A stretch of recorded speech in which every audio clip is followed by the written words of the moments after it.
আসসালামু আলাইকুম ফ্রেন্ড, কেমন আছেন? নিশ্চয়ই ভালো আছেন। বন্ধুরা, আজকের ভিডিওটি সম্পূর্ণ সচেতনতামূলক ভিডিও। এই ভিডিওর মাধ্যমে আপনাদেরকে জানানোর চেষ্টা করব বা বোঝানোর চেষ্টা করব আপনি কিভাবে আপনার চেকটি সংরক্ষিত রাখবেন বা আপনার টাকা ব্যাংকে কিভাবে সংরক্ষিত রাখবেন বা উত্তোলন করবেন।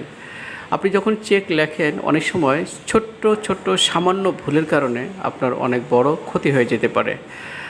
তো এই ভিডিওর মাধ্যমে আমি আপনাদেরকে সেই বিষয়টি ছোট ছোট ভুলগুলি বোঝানোর বা জানানোর চেষ্টা করব।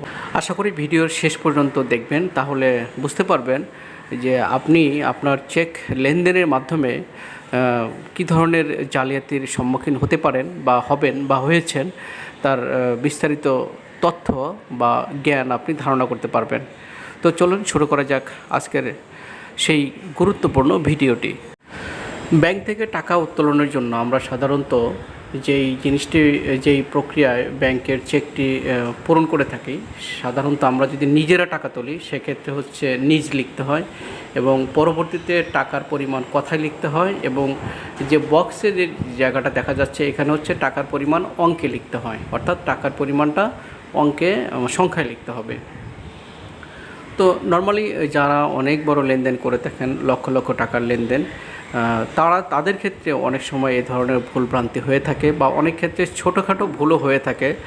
তো ছোটোখাটো ভুলগুলি কিন্তু এগুলি আসলে যারা নাকি জালিয়াতি করে তাদের কিন্তু অনেক মাথায় বুদ্ধি নিয়ে এই কাজগুলি করে। তো আমি আপনাদেরকে বলবো সেই জায়গাতে যেন আপনারা পা না দেন বা এড়িয়ে চলেন সেই ধোঁকাবাজির জায়গাটা থেকে।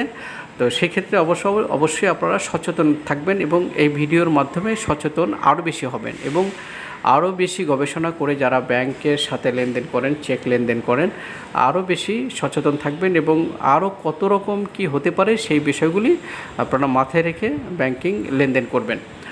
তো দেখেন, আমি এখানে 1 লক্ষ টাকার একটা চেক লিখলাম। আপনার অ্যাকাউন্টে অবশ্যই টাকার পরিমাণ বেশি থাকে, অনেক সময় অনেকের কোটি কোটি টাকা থাকে। তো 1 লক্ষ টাকার একটা চেক লিখে দেখেন যে চেক লেখার যে পদ্ধতিটা, এটা নর্মালি কিন্তু আমি করলাম। এক্ষেত্রে দেখা যায় যে কিন্তু আপনি মাঝখানে একটু ফাঁকা রেখেছেন বা দেখেন কথায় লেখার সময় বা অঙ্কে লেখার সময় কিন্তু আপনি বক্সের মাঝখানে লিখেছেন এবং লিখে আপনি নর্মালি সাইন করে আপনার ব্যাংক চেকটি ব্যাংকে জমা দিয়ে দিলেন। জালিয়াতিটি আসলে আপনিই শুরু করে দিলেন, আপনি এই জালিয়াতি করার সুযোগটা করে দিলেন। তা না হলে এই জালিয়াতিটি কিন্তু যে জালিয়াত সে কিন্তু করতে পারত না। অতএব আপনাকে সচেতন হতে হবে।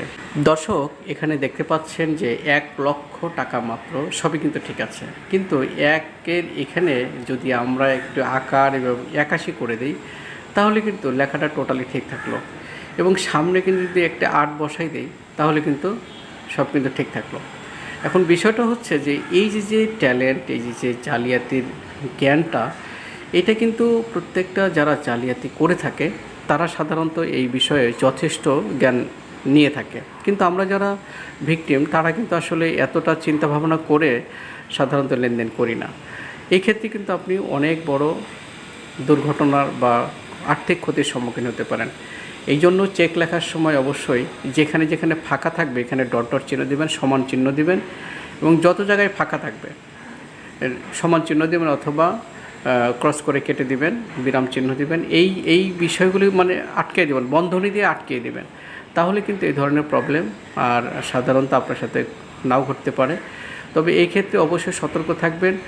তবে যেটা হলো আমি এখানে নিজ লিখেছি, এটা কিন্তু চাইলে কিন্তু ব্যাংক কর্মকর্তাও কিন্তু করতে পারে, এদিক থেকেও সচেতন থাকবেন। বন্ধুরা, আয়োজনের একেবারে শেষ পর্যায়ে চলে এসেছি। আপনার প্রতি ছোট্ট একটা রিকোয়েস্ট, ভিডিওটি ভালো লাগলে লাইক, কমেন্ট, শেয়ার এবং চ্যানেলটি সাবস্ক্রাইব করবেন, এবং ভিডিও সংক্রান্ত যদি কোনো তথ্য বা মতামত থেকে থাকে অবশ্যই কমেন্টের মাধ্যমে জানাবেন। চেষ্টা করব আপনার প্রশ্নের বা মতামতের উত্তর দেওয়ার জন্য। বন্ধুরা, দেখা হবে পরবর্তী আয়োজনে। সে পর্যন্ত ভালো থাকবেন, সুস্থ থাকবেন। আল্লাহ হাফেজ।